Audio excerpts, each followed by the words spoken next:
Kita akan membaca firman Allah dalam Matius pasal 1 ayatnya yang ke-17. Matius pasal 1 ayatnya yang ke-17. Tema khotbah pada sore hari ini kuberikan tema manusia rohani. Manusia rohani, itulah tema khotbah pada sore hari ini. Matius pasal 1 ayatnya yang ke-17, kita baca secara bersama-sama ayat ini dalam hitungannya yang ketiga. 2, 3, mulai. Jadi seluruhnya ada 14 keturunan dari Abraham sampai Daud, 14 keturunan dari Daud sampai pembuangan ke Babel, dan 14 keturunan dari pembuangan ke Babel sampai Kristus. Apa kaitannya tema khotbah Bapak Gembala manusia rohani dengan silsilah Yesus Kristus? Injil Matius dibuka dengan silsilah Yesus Kristus. Silsilah adalah daftar atau bagan daripada sebuah atau satu keluarga. Mereka harus punya silsilah, mereka harus punya bagan, ada daftar keturunan. Dan ini kita melihat bagi orang Israel, silsilah itu sangat penting. Bagi orang Yahudi, bagi orang Israel, silsilah daftar keturunan itu sangat luar biasa pentingnya bagi mereka. Kenapa? Karena silsilah bagi orang Yahudi itu dia pentingnya karena selain membuktikan jati diri mereka, menentukan posisi mereka, mereka juga punya hak supaya bisa makan persembahan dari Maha Kudus itu, persembahan yang diberikan oleh umat Tuhan. Dan mereka juga supaya mendapatkan posisi, adalah posisi di mana mereka bisa melayani Tuhan. Itu bagi orang Yahudi, daftar atau silsilah keturunan itu bagi mereka sangat penting sekali. Di dalam Esra Perjanjian Lama, dalam kitab Esra pasal 2 ayat 59 sampai dengan 63, di sana menjelaskan tentang paling tidak ada 252 orang Israel keluar waktu mereka pulang dari pembuangan. 252 orang ini tidak jelas silsilah. Akhirnya mereka kasihan, tidak bisa masuk di dalam suku Lewi ini, atau mereka bisa melayani pekerjaan Tuhan. Kenapa? Karena silsilah mereka tidak jelas. Jadi sayang sekali, mereka juga tidak mendapatkan hak, mereka kehilangan hak. Karena itu silsilah ini sangat penting sekali bagi orang Yahudi. Ada 42 generasi. Tadi kita sudah baca 14. Jadi semua ada 42 generasi. Jadi silsilah sangat penting. Di kampung Bapak Gembala dibiasakan rutin setiap setahun sekali begitu, atau beberapa tahun Bapak Gembala masih sempat mengikutinya waktu masih SD. Itu kami ada pertemuan keluarga, ya. Tidak tahu, saya berharap mungkin sampai sekarang juga masih ada. Kalau ada, yang puji Tuhan. Itu pertemuan keluarga. Itu bisa dari kampung satu, kita bisa sewa mobil begitu, pergi ke kampung yang satu. Itu rombongan besar. Jadi kalau seperti Bapak Gembala Marga Lalandos, itu kita bisa ada keluarga Lalandos di kampung yang sebelah sana. Jadi sehingga kita pertemuan keluarga di sana. Itu pesta makan besar, karena itu pertemuan keluarga. Jadi makanya diurutkan silsilah, misalnya dari keluarga Lalandos ini, kita ambil dari moyang kami, terus turun ke bawah sampai dapat bapak atau ayah daripada Bapak Gembala. Lalu dari Bapak Gembala punya orang tua, dapatlah kami ada beberapa orang, dijelaskan di situ. Jadi silsilah keluarga itu sangat penting, dan itu sangat bagus sekali. Karenanya kita lihat sekarang ada ibadah-ibadah kerukunan, itu juga bagus, mengikat tali persaudaraan. Tapi kita berdoa supaya kekeluargaan kita di dalam Tuhan itu tidak terputus. Kita memang secara jasmani tidak terikat oleh satu marga, tetapi kita telah menjadi keluarga di dalam Tuhan. Jadi bangsa Yahudi sangat penting sekali apa yang namanya itu silsilah. Kenapa begitu? Demikian pula dengan kita. Jadi ini kan tadi kita bicara tentang keturunan. Keturunan daripada silsilah daripada Yesus Kristus sampai dapat Yesus Kristus. Ada 42 generasi sampai kepada Yesus Kristus. Nah sekarang garis keturunan kita juga harus jelas. Garis keturunan kita ialah kita saudara, kita keluarga di dalam Kristus Tuhan. Garis keturunan kita lahir baru. Seseorang itu ketika dia lahir baru, maka dia menjadi milik Yesus Kristus. Secara rohani saya dan saudara juga harus ada garis keturunan. Garis keturunan kita ialah kita menjadi anak-anak Allah. Kita telah menjadi anak-anak Tuhan. Firman Allah berkata tadinya kita adalah anak-anak gelap, tetapi sekarang kita telah menjadi anak-anak terang. Tadinya kita melakukan apa yang gelap, apa yang jahat. Gelap bicara tentang perbuatan daging, perbuatan dosa dan melanggar titah dan hukum Tuhan. Tetapi saya dan saudara kini telah menjadi anak-anak terang. Kita hanya mengasihi Tuhan. Perbuatan kita adalah perbuatan-perbuatan yang mengasihi Tuhan. Bagaimana supaya saya dan saudara bisa menjadi manusia rohani? Yang pertama, saya dan saudara harus lahir dari roh. Di dalam Injil Yohanes pasal 3 ayatnya yang kelima. Yohanes pasal 3 ayatnya yang kelima, firman Allah berkata, jawab Yesus, aku berkata kepadamu, sesungguhnya jika seorang tidak dilahirkan dari air dan roh, ia tidak dapat masuk ke dalam kerajaan Allah. Bagaimana supaya kita menjadi manusia rohani? Yang pertama, saya dan saudara harus lahir dari air. Lahir dari air dan lahir oleh roh. Ini sangat penting sekali. Adik-adik muda yang belum terima baptisan air, mari serahkan diri melayani Tuhan. Selagi kemampuan ada, selagi mata masih terang, selagi berbicara masih bagus, melayani menyanyi suara masih bagus, mari kita memberi diri untuk melayani Tuhan. Kita serahkan diri. Jangan mata sudah kabur, kaki sudah lemah, sehingga saya dan saudara menjadi 3 kaki, karena saya dan saudara dibantu dengan sebatang tongkat, itu bernama kaki menjadi 3. Penglihatan sudah tidak jernih lagi, pendengaran juga sudah tidak jernih lagi. Pendengaran sudah tidak tajam. Baru saya dan saudara serahkan diri kepada Tuhan. Selagi kemampuan ada nih, seperti Nona yang melayani tadi luar biasa. Suara, kemampuan bertepuk tangan masih ada padamu dan padaku. Mari kita berikan yang terbaik untuk Tuhan.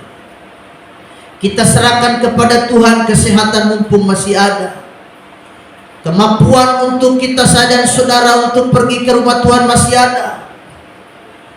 Jangan sudah tua, jangan mau tunggu sakit parah dulu baru saya dan saudara cari Tuhan.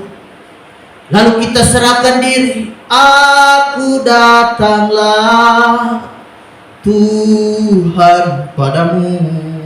Oh jangan, Tuhan bilang orang model begini saya tidak terima dia.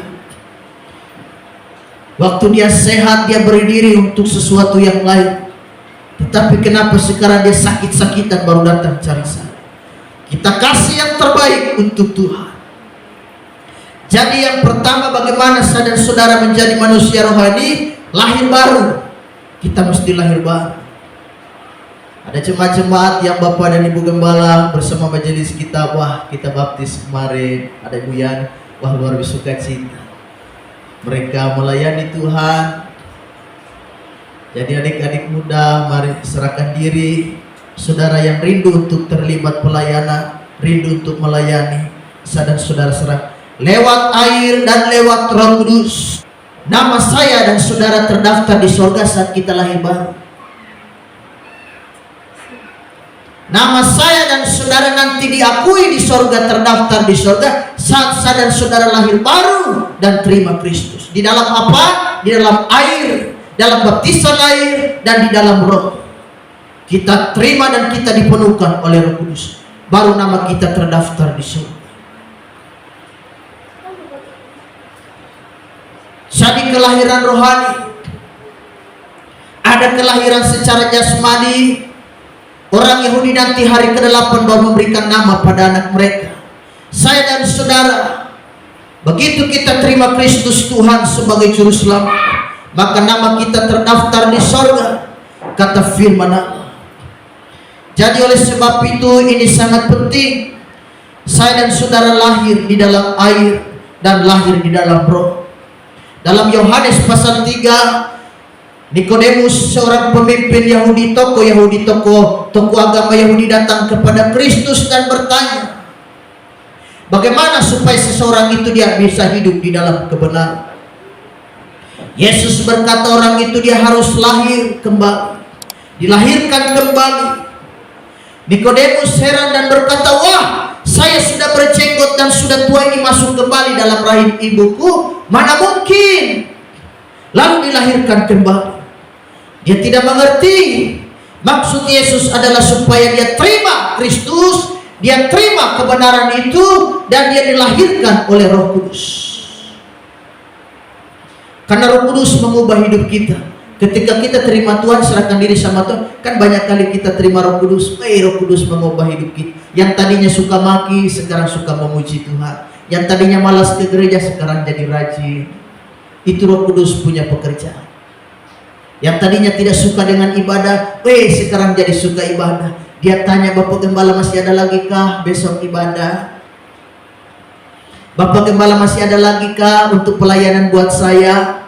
Kenapa? Karena hatinya sudah dijamah oleh Roh Kudus. Dia lebih suka ibadah. Jadi saya dan saudara mesti lahir. Selain baptisan, saya dan saudara lahir dari, karena Roh Kudus bisa mengisapkan seseorang akan dosa.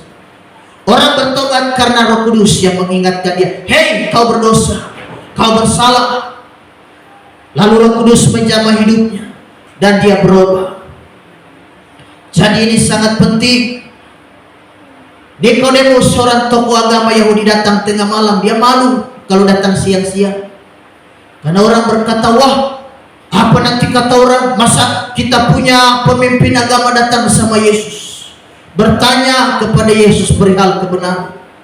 Malulah mereka. Tetapi dia datang tengah malam supaya tidak ada satupun yang mengetahui. Yang kedua, bagaimana supaya saya dan saudara menjadi manusia rohani? Yang kedua adalah saya dan saudara, kelahiran baru kita dalam menjadikan kita, kelahiran baru menjadikan kita keluarga Allah. Kelahiran baru menjadikan saya dan saudara menjadi keluarga Allah. 1 Yohanes 5 ayatnya yang pertama berkata, setiap orang yang percaya bahwa Yesus adalah Kristus lahir dari Allah, dan setiap orang yang mengasihi Dia yang melahirkan, mengasihi juga Dia yang lahir daripadanya. Jadi kelahiran baru menjadikan saya dan saudara kita menjadi satu keluarga di dalam Tuhan. Setelah kita sudah terima Tuhan nih, kita sudah lahir baru nih, saya dan saudara kemudian menjadi keluarga di dalam Tuhan. Kita diikat bukan oleh marga yang satu. Marga boleh berbeda. Kita marga bisa lalandos, ada yang wanggai, ada yang waromi, ada yang kimbiri, ada yang telah hatu. Tetapi marga tidak jadi soal di sini. Kenapa? Karena kita telah menjadi satu keluarga di dalam Tuhan. Marga kita menjadi satu, yaitu marga kita adalah kita satu di dalam Yesus Kristus. Kita telah menjadi satu keluarga, dan Yesus Kristus menjadi marga kita. Dia yang menjadi pengikat atas saya dan saudara. Kita tidak lihat lagi perbedaan. Kita tidak lagi lihat siapa dia dan dari mana asal dan sukunya, tetapi kita menjadi satu keluarga. Kita tidak pilih-pilih lagi dalam berjemaat. Saudara tidak pilih-pilih. Saudara bilang, karena aku orang Serui, aku bergaul dengan orang Serui juga. Karena aku orang Moi, aku juga mau bergaul dengan orang Moi.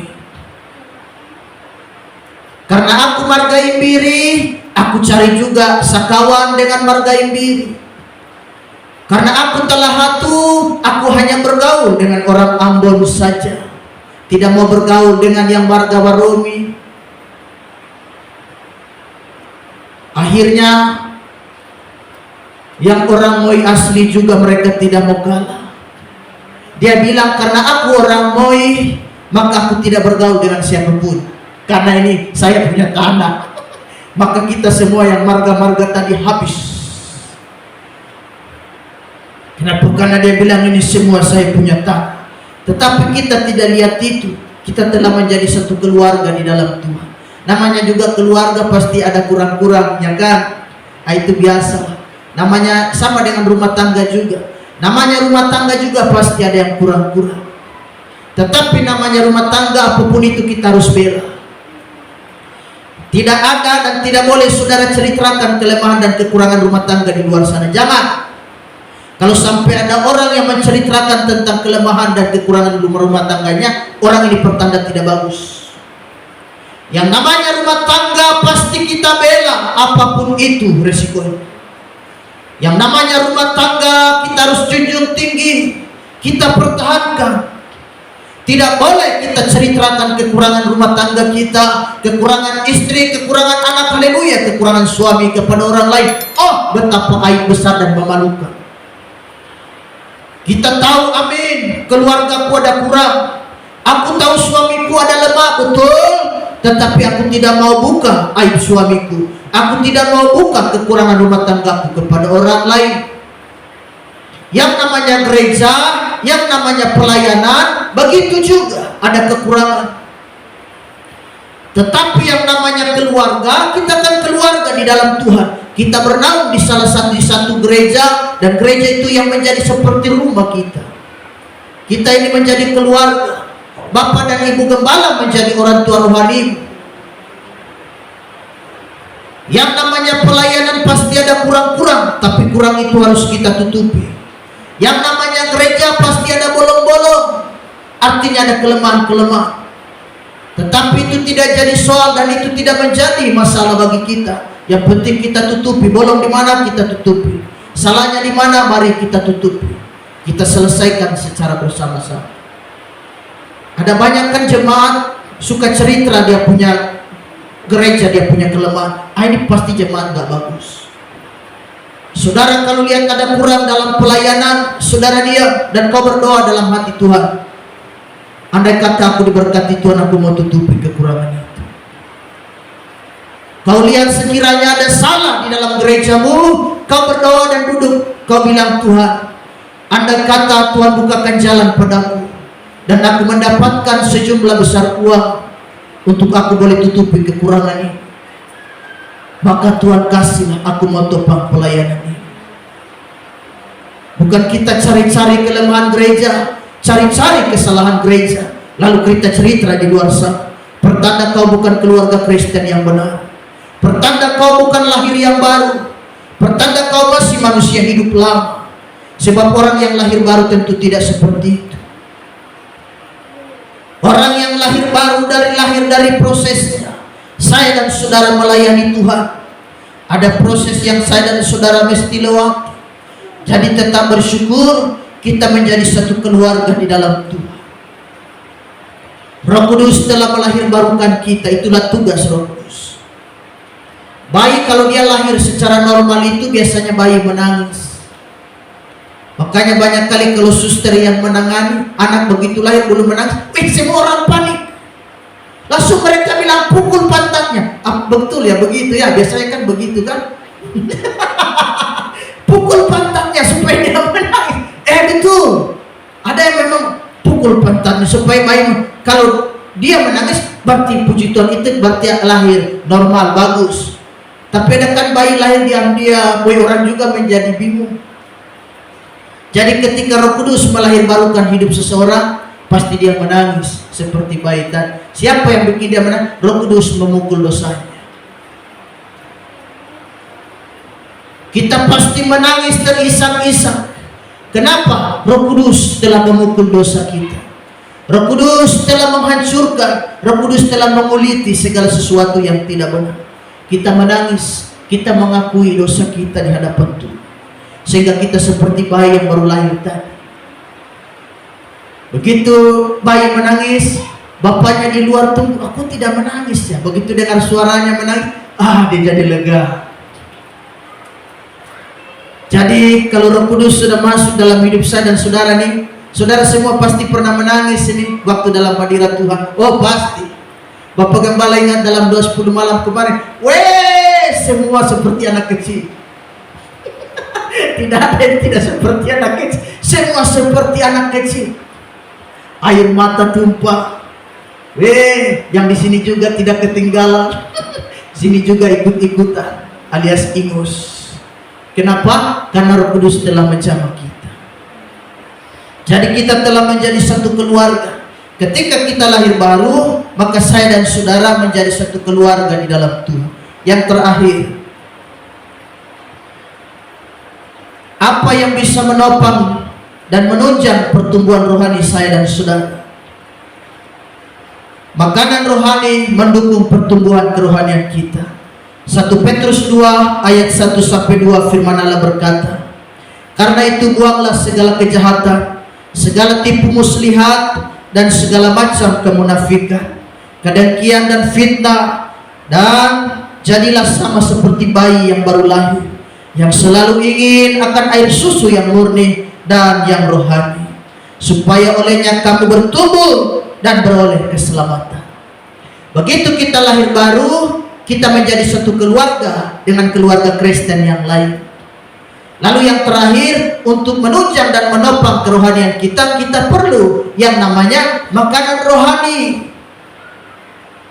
Untuk menunjang dan menopang kerohanian kita, supaya kita tetap berdiri teguh, kita tetap berdiri dengan mantap di dalam pelayanan, sehingga genaplah peribahasa kata Yesus, orang yang mendengarkan firman Allah serta menyimpan dalam hati dan melakukannya, hendak diumpamakan apakah orang seperti itu? Tidak lain dan tidak bukan, mereka adalah seperti orang yang mendirikan rumahnya di atas batu karang yang teguh. Tetapi orang yang hanya dengar firman tapi tidak melakukan, mereka seumpama orang bodoh yang membangun rumah di atas pasir, sehingga ketika badai datang menghempas rumah itu, maka hancurlah rumah itu. Ada makanan rohani yang menopang kita, salah satunya pelayanan. Saudara melayani ini menopang dan menunjang kerohanian. Bayangkanlah kalau saudara selama 5 bulan tidak melayani Tuhan, rasa gelisah, rasa hampa dalam hidup. Apalagi saudara yang sudah terbiasa beribadah, terbiasa melayani, terbiasa terlibat pelayanan. Begitu 1 tahun apalagi berbulan-bulan tidak ada di dalam pelayanan, saudara gelisah. Seperti mama kita ini. Mama ini biar ada di biak, tubuhnya ada di biak, tubuhnya ada di Raja Ampat, tapi hatinya ada di Sorong. Dia ingat ibadah, tidak mau berlama-lama di biak, meskipun biak tanah kelahiran. Dia bilang, mama tidak mau lama-lama lagi, mama ingat gereja. Berbeda dengan orang lain, kalau sudah liburan keluar begitu, tidak ingat apa-apa lagi. Pokoknya dia tidak ingat gereja, tidak ingat, bahkan rumahnya sendiri pun dia sudah lupa. Sampai sudah tidak ingat pulang. Sampai istri teriak telepon, Pak, kok belum pulang-pulang? Tapi mama kita ini lain. Biar kata dipanggil ke Raja Ampat untuk bantu-bantu keluarga di sana, hatinya disorot. Saya mau pulang, saya mau sembahyang. Ada orang hatinya gelisah karena tidak ibadah, dia rindu akan Tuhan. Tapi ada yang terbalik, ada yang lain, justru di tempat ibadah dia gelisah karena dia ingat yang di luar. Jadi yang menunjang saya dan saudara sebagai manusia rohani adalah tentu makanan rohani. Apakah itu ibadah? Kita doa, kita sembahyang, memuji Tuhan, itu makanan kita. Dan itu menunjang kerohanian kita. Jika tubuh ini makanannya nasi, kita makan ikan bakar, ini untuk tubuh. Kita makan sayur yang banyak supaya sehat, ini untuk tubuh. Tapi ada banyak orang tubuh montok tetapi iman rontok. Badannya besar tapi imannya kecil, tidak suka dengan ibadah. Tapi Tapi ada orang lain biar dia terlihat kurus sekali, angin tiup langsung roboh, tapi imannya imannya besar. Ada orang lain badan besar tapi imannya kecil sekali. Tapi lebih bagus lagi kalau badan besar, iman juga besar. Jadi saya dan saudara kita lihat, makanan di sini bisa menunjang makanan rohani, yaitu lewat ibadah. Saya dan saudara cari Tuhan. Seperti firman Allah tadi katakan, firman Allah berkata, karena itu buanglah segala kejahatan, segala tipu muslihat dan segala macam kemunafikan, kedengkian dan fitnah, dan carilah sama seperti bayi yang baru lahir, yang selalu ingin air susu yang murni. Ada bayi itu kenapa dia bisa mati? Ada yang baru lahir langsung mati, ada yang hitung hari, hitung minggu, hitung bulan langsung mati. Ada yang meninggal langsung pas dia lahir, ada juga yang meninggal nanti pas sudah di rumah, sudah dibawa dari rumah sakit ke rumah, langsung bayi itu dia meninggal kasihan. Kenapa? Karena kekurangan gizi. Banyak bayi kan meninggal karena kurang gizi, dia tidak sehat. Nah, saya dan saudara perlu gizi. Gizi kita apa? Yaitu firman Allah. Itu gizi, proteinnya tinggi. Kalau kita dengar firman Allah, keluaran firman Allah berkata kepada bangsa Israel, Allah berkata kepada bangsa Israel, tetapi kamu beribadah dengan setia kepada Tuhan Allah. Firman Allah berkata supaya Allah memperhatikan makanan dan air minuman, dan menjauhkan dari segala sakit penyakit daripada. Jadi kalau kita cari Allah, itu proteinnya tinggi, kita sehat, kita hidup terpelihara oleh Tuhan. Kenapa saya dan saudara iman kecil? Karena kita kekurangan gizi. Saudara lihat, kalau Kristennya kurang gizi, wah, tidak ada semangat dia melayani. Seperti bayi, nanti lama-lama dia mati. Kita lihat ada jemaat-jemaat yang sudah tidak cari Tuhan lagi. Beberapa waktu ketemu dengan Bapak dan Ibu Gembala, memprihatinkan lihat hidupnya. Wah, dia bilang sama Bapak dan Ibu Gembala, aku rindu cari Tuhan. Aku sekarang seperti rasanya kering. Ayo sembahyang, tapi aku malu. Dosalah yang membuat aku malu. Tadinya semangat melayani, kini mereka orang-orang yang sudah kekurangan gizi rohani habis. Jadi saya dan saudara tetap cari Tuhan. Makanan rohani penting. Salah satu makanan rohani adalah beribadah. Ada makanan yang lain dan itu bahaya untuk kita, tidak boleh dimakan. Itu bisa membunuh. Salah satunya fitnah. Ayo, tidak boleh kau terima ini. Tidak boleh kau melakukan segala kejahatan, kemunafikan. Jangan, itu makanan itu bahaya. Itu makanan itu mengandung racun. Banyak kali sekarang orang lebih banyak makan fitnah, makan kemunafikan, akhirnya rohaninya tidak sehat. Ada dua jenis makanan. Satu makanan firman yang itu membuat saya dan saudara sehat secara rohani, tapi ada yang satu, kemunafikan, kejahatan ini, makanya jangan kau makan. Sekali kau makan habis. Yang satu ini memati, itu virus, tidak ada gizi di dalamnya itu. Itu yang saudara jangan coba-coba jawab. Jadi tetap setia melayani Tuhan, tetap cari Tuhan. Manusia rohanimu akan terbangun. Tuhan Yesus memberkati kita semua. Saudara diberkati Tuhan. Haleluya. Mari kita masuk di dalam doa. Kita akan satu pujian. Haleluya. Tuhan Yesus.